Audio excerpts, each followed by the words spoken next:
ತ್ಯಾಗ ಬಲಿದಾನದ ಸಂಕೇತವೇ ಸ್ವಾತಂತ್ರ್ಯ. ಪರಮಪೂಜ್ಯ ಶ್ರೀ ತಪೋನಿಧಿ ಶಾ. ಬ್ರ. ಮಹಾಸ್ವಾಮಿಗಳು ಮಹಾಂತೇಶ್ವರ ಮಠ ನಂದವಾಡಗಿ ಸ್ವಾತಂತ್ರ್ಯ ಹೋರಾಟದ ಮಹತ್ವ ಬಲಿದಾನಗಳ ಕುರಿತು ಶಾಲಾ ವಿದ್ಯಾರ್ಥಿಗಳೊಂದಿಗೆ ತಮ್ಮ ಹಿತನುಡಿಗಳನ್ನು ಹಂಚಿಕೊಂಡು ಹಾಗೂ ವಿದ್ಯಾರ್ಥಿಗಳ ಭವಿಷ್ಯವನ್ನು ನಿರ್ಮಿಸುವಲ್ಲಿ ಹಾಗೂ ದೇಶದ ಒಬ್ಬ ಉತ್ತಮ ನಾಗರಿಕನಾಗಿ ಮಾಡಲು ಶಿಕ್ಷಕರು ಪಾತ್ರ ಮಹತ್ವವಾದದ್ದು ಎಂದು ಶಾಲಾ ಶಿಕ್ಷಕರಿಗೆ ಗೌರವ ಸಮರ್ಪಣೆ ನುಡಿಗಳನ್ನು ಆಶೀರ್ವಚಿಸಿದರು. ಈ ಕಾರ್ಯಕ್ರಮದಲ್ಲಿ ಶ್ರೀಮಠದ ಹಿರಿಯ ಪೂಜ್ಯರೊಂದಿಗೆ ಕಿರಿಯ ಪೂಜ್ಯರಾದ ಶಾ. ಬ್ರ. ಡಾಕ್ಟರ್ ಅಭಿನವ ಚನ್ನಬಸವ ಶಿವಾಚಾರ್ಯ ಮಹಾಸ್ವಾಮಿಗಳು ಹಾಗೂ ಶ್ರೀಮಠದ ಮತ್ರೋಶ್ರೀರವರಾದ ಶ್ರೀಮತಿ ಗೌರಮ್ಮ ಅಮ್ಮನವರು ಕೂಡ ಮಕ್ಕಳ ಸಾಂಸ್ಕೃತಿಕ ಕಾರ್ಯಕ್ರಮಗಳಿಗೆ ಹಾಗೂ ಸ್ವಾತಂತ್ರ್ಯದ ಕುರಿತು ತಮ್ಮ ಪುಟ್ಟ ಭಾಷಣಗಳ ಮೂಲಕ ವಿದ್ಯಾರ್ಥಿಗಳ ಅನಿಸಿಕೆಗಳನ್ನು ಕಂಡು ನಮ್ಮ ಸಂತೋಷ ಹಾಗೂ ಶಾಲಾ ಶಿಕ್ಷಕರ ಶ್ರಮದ ಕುರಿತು ಶ್ಲಾಘನೀಯ ವ್ಯಕ್ತಪಡಿಸಿದರು. ಶಾಲಾ ಶಿಕ್ಷಕ ಸಿಬ್ಬಂದಿ ವರ್ಗ ಮತ್ತು ಶ್ರೀಮಠದ ಸಿಬ್ಬಂದಿಗಳು ಹಾಗೂ ಗ್ರಾಮದ ಯುವ ಮಿತ್ರರು ಪಾಲಕ ಪೋಷಕರು ಧ್ವಜಾರೋಹಣ ಕಾರ್ಯಕ್ರಮದಲ್ಲಿ ಪಾಲ್ಗೊಂಡಿದ್ದರು.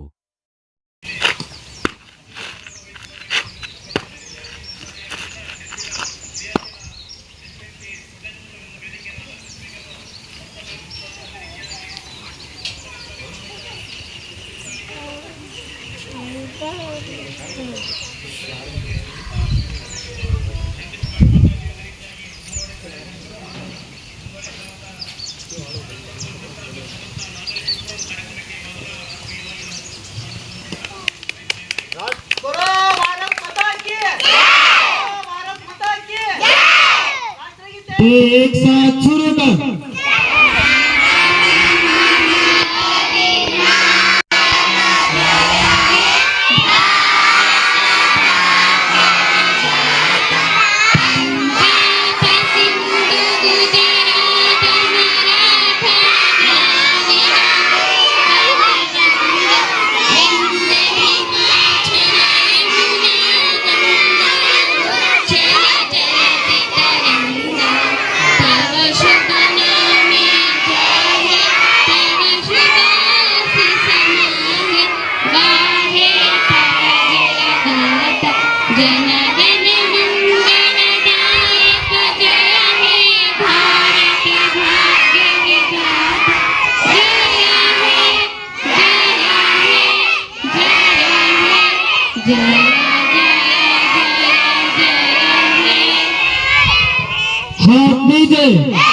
भोला भारत माता की, भोला भारत माता की, वंदे वंदे, जय जवान जय जवान.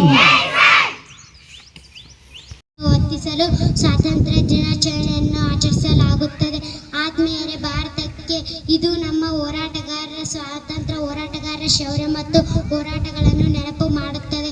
ಆತ್ಮೀಯರೇ, ಭಾರತಕ್ಕೆ ಸ್ವಾತಂತ್ರ್ಯ ಬ್ರಿಟಿಷರಿಂದ ಸುಲಭವಾಗಿ ದೊರಕಲಿಲ್ಲ.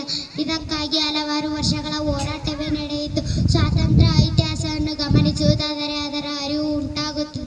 1757ರಿಂದ ಸುಮಾರು 200 ವರ್ಷಗಳ ಬ್ರಿಟಿಷರು ನಮ್ಮನ್ನು ಆಳುವಲ್ಲಿ ಯಶಸ್ವಿಯಾದರು. ಅಷ್ಟೇ ಅಲ್ಲದೆ ಭಾರತೀಯರ ಮೇಲೆ ದಬ್ಬಾಳಿಕೆಯನ್ನು ನಡೆಸಿದರು.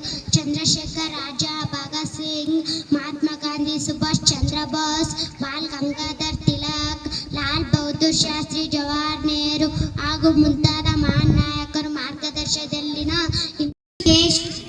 Head master, teacher, parent and all my dear sisters and brothers, my name is Udafari.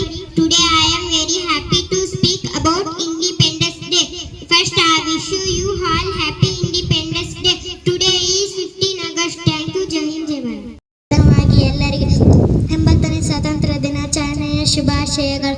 August 15, 1947ರಂದು ಭಾರತಕ್ಕೆ ಸ್ವಾತಂತ್ರ್ಯ ಸಿಕ್ಕಿತು. ಹಿಂದೆ 1947ರಲ್ಲಿ ಈ ದಿನ ಭಾರತವು ಯುನೈಟೆಡ್ ಕಿಂಗ್ಡಮ್ನಿಂದ ಸ್ವಾತಂತ್ರ್ಯವನ್ನು ಗಳಿಸಿ ಮತ್ತು ವಸಾಹತುಶಾಹಿಯ ಸಂಕೋಲೆಯಿಂದ ಮುಕ್ತವಾಯಿತು. ಇಂತಹ ಶ್ರೀಮಂತಿಕೆ ಮತ್ತು ದಬ್ಬಾಳಿಕೆ ಹೊಂದಿ ಸುಮಾರು 1 ದಶಕದ ಕಾಲ